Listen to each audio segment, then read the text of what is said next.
ሳያረጉ ነው በቃ እንደዚህ ቁጭ የሚሉት። ያው እንደዚህ እየተነካኩ እየተሳሳሙ ምን እየተባባሉ እንደዚህ እየሆኑ ነው ዝም ብለው የሚቀሩ አለ።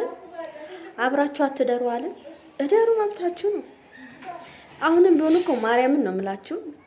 አሁን በጣም ብዙ ሰዎች ብዙ ልጆች ያው እንትን ማነት ሀይሚዬና ብሩኬ አብረው የኖሩ እንደው ማን ይሙት እንደው ሀይሚና ብሩኬ ምንም ነገር አያረጉም ብሎ እኮ በጣም ብዙ የሚያስቡ ሰዎች አሉ። ማን ይሙት እንደው ምንም ሳያረጉ እንደዚህ ኧረ እኔ እንጃ ብቻ ይከብዳል የሚሉን በጣም ብዙ ልጆች አሉ ማለት ነው ቤተሰብ። ለማንኛውም ይሄን ቪዲዮ በደንብ አድርጋችሁ ላይክ፣ ሼር፣ ሰብስክራይብ አድርጉ። እንግዲህ ቤተሰብ አይታችኋል። ዛሬ እንግዲህ በጣም የሚገርም ነገር ነው እየተፈጠረ ያለው። እንግዲህ ያው ሀይሚዬ እንግዲህ ብሩክን እየፈተነችው ነው ያለችው። አብራን እየኖርን ካለን ለምን አንፈጽምም ግንኙነት ለምን አናረግም ብላ ብሩኬን በጣም እንትን በቃ ልትፈትን ነበረ። ያው ብሩክ ደግሞ እንደዚህ አይነት ነገር እንዴት ነው የምናረገው? አናረግም አለ። እንግዲህ ቤተሰብ እንደው እኔ በጣም የሚገርመኝ ነገር ማለት እንደ ዋኒሙት ብሩኬና ዝም ብሎ ነው ቁጭ ቢሉት። ኧረ ምንሽ ነው? ተው አትዋሹ። እኔ ግን ሳስበው እንዴት ነው አንድ ወንድና ሴት አንድ ቤት ያደረ አብሮ እዚህ ጋር የተሳሳመ ጉንጩን የተሳመ በቃ እንጃ እንደዚህ የሆነ እንዴት ነው ያኔ አላቅም። ብዙ እኮ መሳሳት አለ። ማርያምን ነው የምላችሁ። ግን እንደው እውነት እናንተ ምንም እግዚአብሔርን እኛ እናያችሁ እግዚአብሔር ያያል። እኛ የምናያችሁ ነገር የለም። ግን እውነት እንደዚህ አይነት ነገር ማታደርጉ ከሆነ በጣም ነው ማደንቀው። ብሩኬን በጣም አደንቀዋለሁ። ለምን አንደኛ ነገር ከምንም በላይ ከሴት ይልቅ ወንድ ልጅ በደንብ ተብሎ ነው የሚሳሳተው። ገብቷቸዋል። እና ሀይሚ አብሯት እየኖረ አብሯት እየተላፋ ምን እያለ ምናምን ያው ወንድ ልጅ ስለሆነ ብዙ ነገር ሊያምረው ይችላል። ገብቷቸዋል። እና እኔ በጣም ይገርመኛል እንዴት እንደዚህ በቃ ጠንካራ መሆኑ ምናምን በጣም ነው የሚገርመው። እና ሀይሚዬም እንደዛው እንዴ ደግሞ ሴት ልጅ በጣም የሚገርማችሁ ነገር ታች ስትደረግ ምናምን ብዙ ነገሮች ስትነካካ የሆነ አይነት ስሜት አለ። ገብቷቸዋል። ስለዚህ ይሄን ራሱ ሀይሚ ተቋቁመው አብራው እንደዚህ መኖሯ በጣም እኔ ሁለቱንም ሳላደንቃቸው አላልፈም። ቤተሰብ በጣም አሪፍ ነው። እንደዚህ ከሆነማ እንደናንተ አይነቱን ያብዛልን ነው። ብዙ ልጆች እንግዲህ አብሮ እየኖሩ ዝም ብሎ የሚኖሩ ያሉ አይመስለኝም። ያው ሀይሚዬና ብሩኬ የራሳችን እቅድ አለ፣ የራሳችን ጊዜ አለ። ይሄ የምናደርግበት ጊዜ አለን።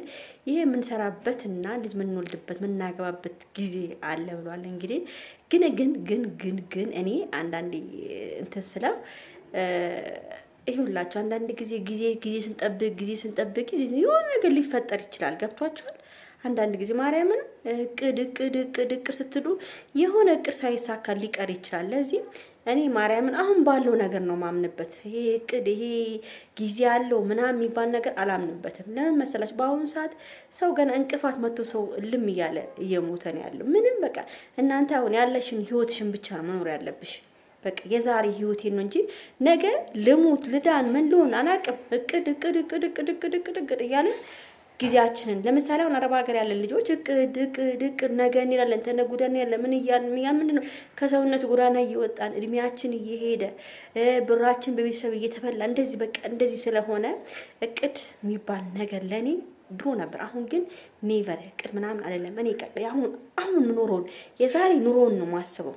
ስለዚህ እኔ የምለው ሀይሚና ብሩኬ በጣም እንደዚህ ብዙ ጊዜ መቆየት ሳይሆን የሆነ እቅድ ብቻ በቃ የራሳችሁን ህይወት መኖር አለባችሁ ነው የምለው። ለምን አሁን እኮ እናንተ አብራችሁም እየኖራችሁም እናንተ አሁን እኮ ማንም ብዙም እኮ ሰው ያምን የለም። አሁን ለምሳሌ እንደው እዚህ ጋር ባይጽፉ ኮሜንት ምን ባይሉም በውስጣቸው ኧረ ምን እንደዚህ ምንም ሳያረጉ ነው በቃ እንደዚህ ቁጭ የሚሉት። ያው እንደዚህ እየተነካኩ እየተሳሳሙ ምን እየተባባሉ እንደዚህ እየሆኑ ነው ዝም ብለው የሚቀመጡት የሚሉ በጣም ብዙ ልጆች አሉ። ሳንወሻሽ አልዋሻችሁም፣ ሳንወሻሽ ልንገራችሁ።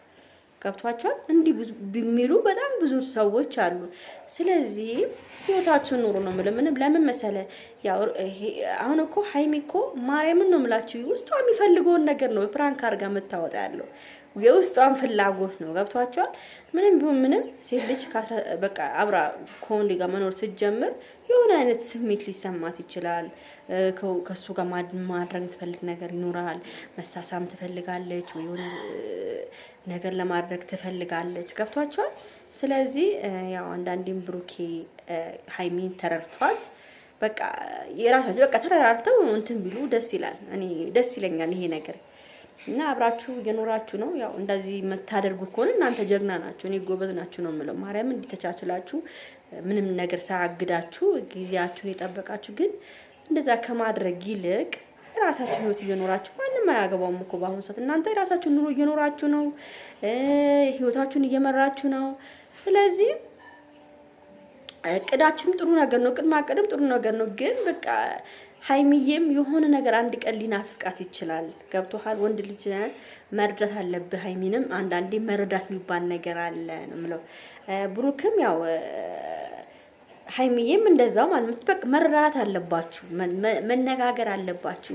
እኔ አሁን ሀይሚና ብሩኬን ሳያቸው የሚተፋፈሩ ነገር ይመስለኛል።